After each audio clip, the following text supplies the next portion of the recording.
Bapak dan Ibu sekalian, setelah pernyataan Purbaya disiarkan langsung, banyak yang mencari kejelasan. Benarkah pemerintah siap mempercepat pencairan rapel kenaikan gaji pensiunan tahun ini? Setelah ditelusuri, memang ada sinyal kuat ke arah sana. Pertumbuhan ekonomi nasional sedang berada di posisi yang cukup kuat. Data Badan Pusat Statistik menunjukkan pada kuartal ketiga tahun 2025, ekonomi Indonesia tumbuh 5,32%, melampaui target APBN sebesar 5,1%. Ini menandakan penerimaan negara dari pajak, ekspor, dan investasi meningkat signifikan.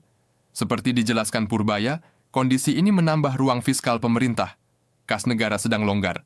Dengan ruang fiskal yang sehat, pemerintah memiliki kemampuan mempercepat realisasi belanja pegawai dan pensiun.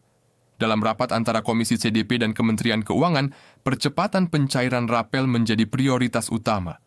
DPR menilai pensiunan adalah kelompok yang paling layak merasakan manfaat pertumbuhan ekonomi karena mereka telah puluhan tahun mengabdi untuk negara.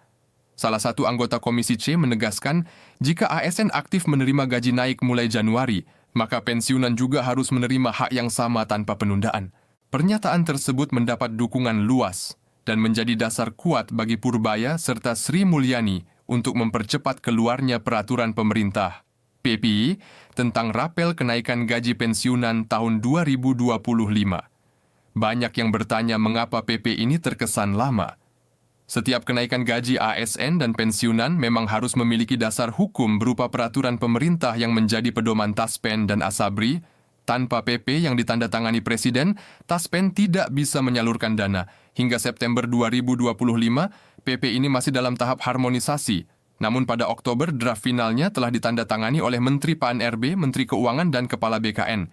Kini tinggal menunggu tanda tangan Presiden dan pengesahan administratif dari Sekretariat Negara.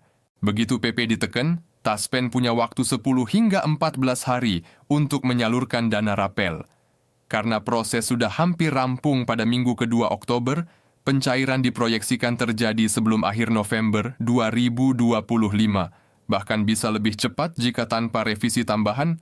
Pemerintah menetapkan kenaikan gaji pensiun rata-rata sebesar 16%, menyesuaikan dengan kenaikan ASN aktif. Misalnya, pensiunan golongan 2B yang sebelumnya menerima 2,8 juta rupiah per bulan kini menjadi 3,2 juta rupiah. Jika dihitung rapel sejak Januari hingga Oktober, totalnya bisa mencapai 4 juta rupiah hingga 5 juta rupiah. Untuk golongan 3 dan 4, rapel bisa mencapai 8 juta hingga 11 juta tergantung masa dinas dan tunjangan. Taspen telah menyiapkan sistem pencairan otomatis ke rekening pensiunan tanpa perlu klaim manual.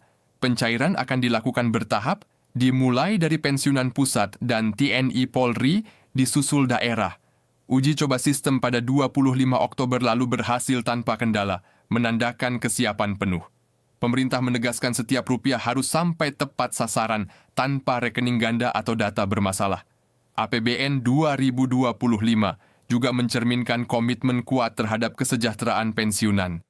Pos belanja pegawai naik dari 442 triliun pada 2024 menjadi 473 triliun pada 2025, dengan 137 triliun dialokasikan khusus untuk pembayaran pensiun dan rapel. Proses sinkronisasi data antara Taspen dan BKN yang sempat menjadi kendala kini sudah 95% selesai. Dengan begitu, gelombang pencairan pertama bisa dimulai segera setelah PP disahkan dan seluruh rapel ditargetkan tuntas sebelum 30 November 2025. Kenaikan gaji bulanan baru juga berlaku mulai Desember 2025. Artinya, selain menerima rapel, para pensiunan langsung merasakan peningkatan penghasilan bulanan. Bagi yang sebelumnya menerima 3 juta rupiah, kini bisa menjadi 3,5 hingga 3,8 juta rupiah, sementara golongan tinggi bisa menembus 10 juta rupiah. Ini menjadi kenaikan terbesar dalam 10 tahun terakhir dan bukti nyata pemulihan fiskal negara.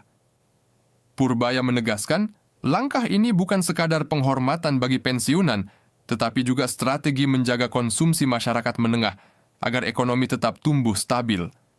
Pemerintah akan melakukan evaluasi berkala setiap 3 bulan untuk memastikan kebijakan ini tidak berdampak negatif terhadap inflasi maupun APBN. Selama ekonomi tumbuh di atas 5%, peluang kenaikan berkelanjutan di tahun-tahun berikutnya tetap terbuka. Ini menjadi angin segar bagi seluruh pensiunan Indonesia, bukti nyata bahwa pengabdian panjang mereka kini benar-benar dihargai.